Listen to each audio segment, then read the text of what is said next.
আজকের এই ভিডিওতে আমি তিনটে গুরুত্বপূর্ণ বিষয় ডিসকাস করব।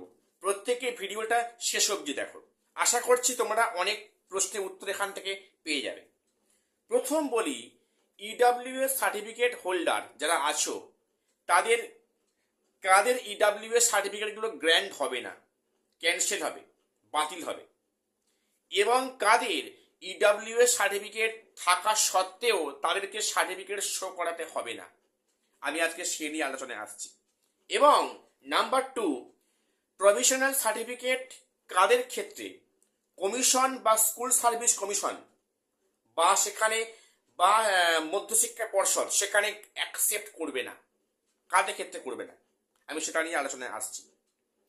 এবং 9-10 ক্ষেত্রে বলছি, ফর্ম ফিল আপ করার পরে যাদের কাস্ট সার্টিফিকেট ইস্যু হয়েছে তারা কি নতুন করে এখন সার্টিফিকেট অ্যাড করতে পারবে, বা ভেরিফিকেশনে তাদের কি ওই কাস্ট ফেসিলিটি দেওয়া হবে সার্টিফিকেট শো করলে, আমি একটা সে নিয়েও আলোচনায় আসছি।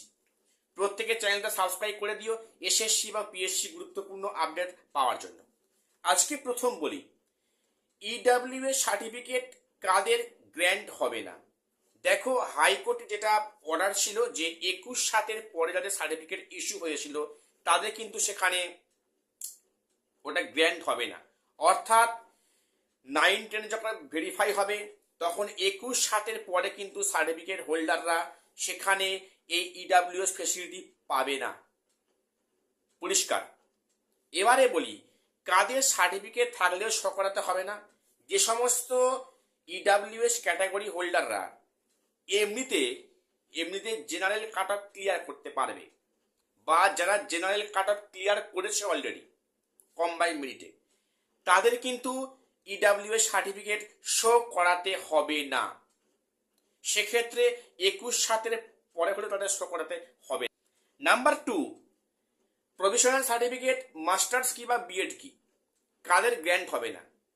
দেখো, provisional certificate school service commission সবার গ্র্যান্ট করছে। সমস্যা হচ্ছে কোথায়, মধ্যশিক্ষা পর্ষদে গিয়ে।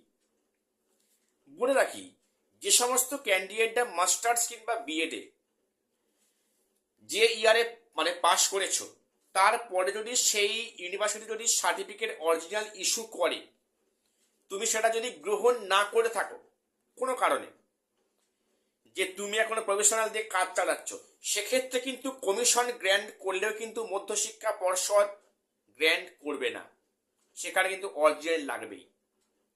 আর তবে কিন্তু যেটা সম্প্রতিকালে যেটা সমস্যা হচ্ছে, যে মধ্যশিক্ষা পর্ষদ কিন্তু বিষয়টা বুঝতে পারছে এবং সেক্ষেত্রে মধ্যশিক্ষা পর্ষদ কিন্তু প্রফেশনাল সার্টিফিকেট অ্যালাউ করতে বাধ্য, বা করবে, বা করছে, এমনটাই খবর। কাজেই যারা যারা তাদের ইউনিভার্সিটি সার্টিফিকেট ইস্যু করেছে, তোমরা প্রতিটা সংগ্রহ করে নাও, ঠিক আছে?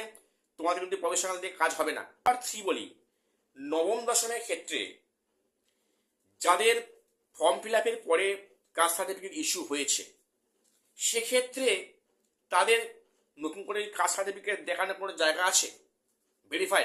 না, সম্ভব নয়। দেখো, 9-10 ভেরিফাই কিন্তু নতুন করে কাস্ট সার্টিফিকেট অ্যাড করা যাবে না, তুমি সেখানে কাস্টের ফেসিলিটি পেতে পারো না, এটা পরিষ্কার হিসাব। কাজেই তোমরা যে কাস্টে অ্যাপ্লাই করেছো তোমাদের সেখানেই থাকতে হবে। এবং কমিশন যখন হাইকোর্টের অর্ডারে যখন সুযোগ দিয়েছিল কাস্ট এডিট করা, তখন যা করেছো তাই ভালো, ঠিক আছে। যারা করনি বা তারপরে সার্টিফিকেট পেয়েছো তাদের কিন্তু নতুন করে কাস্ট সার্টিফিকেট অ্যাড করার কোনো অপশান নেই। তোমরা সেক্ষেত্রে কমিশনের সাথে যোগাযোগ করতে পারো, মনে হয় না লাভ কিছু হয় বলে। সেক্ষেত্রে কিন্তু কমিশন নতুন করে কাস্ট সার্টিফিকেট অ্যাকসেপ্ট করবে না, এটা পরিষ্কার হিসাব, ঠিক আছে? আজকে এটুকু আপডেট দেওয়ার ছিল। প্রত্যেকের চ্যানেলটা সাবস্ক্রাইব করে দিও এসএসসি পিএসসি গুরুত্বপূর্ণ আপডেট পাওয়ার জন্য। আর শেষ করলাম, দেখা হচ্ছে পরে কোনো ভিডিওতে।